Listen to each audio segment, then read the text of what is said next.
Medyo palipad tayo ng drone. Subukan natin na magpunta doon sa bundok na yon. Ito ay nasasakupan ng Chaong, Dolores at San Antonio, yung bundok na yan. Subukan natin magpalipad yan kung gaano kalayo abot yan ng drone. Nagtakbo tayo ng layo ay distance ay 5,000 meter. Ang ating taas ay 291 meter para malakas yung signal. Nag-return to home tayo. Yan. Kitang-kita naman, oh. Layo. Bumalik na tayo 50%. Medyo malayo na. Abot na ng Dolores. Layo. Hintayin natin makabalik. Nandito na 189 meter ang taas. Bababa na siya. 323 meter. Ayan ang kanyang layo dito sa atin. Medyo malayo. Malapit na.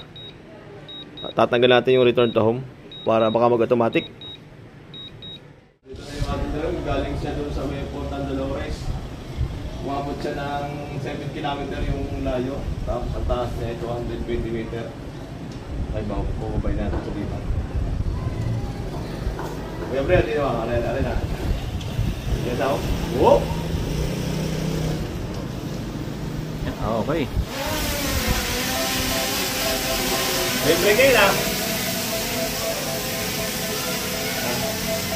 Yan po ang cameraman.